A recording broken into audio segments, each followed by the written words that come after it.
ദൈവനാമത്തിന് മഹത്വം ഉണ്ടാകട്ടെ. ഞാൻ Johanan Johnson, CSI Ascension church Kakkanad സഭാംഗമാണ്. ജേർണി ത്രൂ ദ സാംസിൻ്റെ 169ാമത് ദിവസത്തിലേക്ക് എല്ലാവർക്കും സ്വാഗതം. ഇന്ന് നമ്മൾ ചിന്തിക്കുന്ന വേദഭാഗം സങ്കീർത്തനം 95 1 മുതൽ 5 വരെയാണ്. ദൈവപുരുഷനായ മോശയുടെ പ്രാർത്ഥനകളാണ് 4-ാം പുസ്തകത്തിൽ വിവരിക്കുന്നത്. 95-ാം സങ്കീർത്തനം ആരംഭിക്കുന്നത് തന്നെ വരുവീൻ എന്ന ആഹ്വാനത്തോടു കൂടിയാണ്. മഹാദേവവും സകല ദേവന്മാർക്കും മീതെ മഹാരാജാവുമായ യഹോവയെ സ്തുതിക്കുക. അവൻ രക്ഷയുടെ പാറയാണ്. എപ്പോഴും സ്തോത്രത്തോടു കൂടി മാത്രമേ ദൈവസന്നിധിയിൽ നാം എത്താവൂ.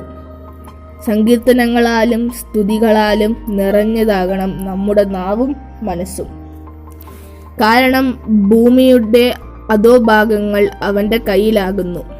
സമുദ്രവും കരയും പർവ്വത ശിഖരങ്ങളും അവൻ്റെ കൈകളാൽ മെനഞ്ഞിരിക്കുന്നു. സർവത്തിൻ്റെയും സ്രഷ്ടാവായ ഈ ദൈവത്തിൻ്റെ മുന്നിൽ അല്ലാതെ മറ്റാരുടെ മുമ്പിലാണ് നാം കുമ്പിടുക. അതുകൊണ്ട് നമുക്കൊരുമിച്ച് ദൈവസന്നിധിയിൽ ഉല്ലസിച്ച് ഘോഷിക്കാം. അതിന് ദൈവം നമ്മെ ഓരോരുത്തരെയും സഹായിക്കുമാറാകട്ടെ എന്ന് പ്രാർത്ഥിക്കാം. ആമീൻ.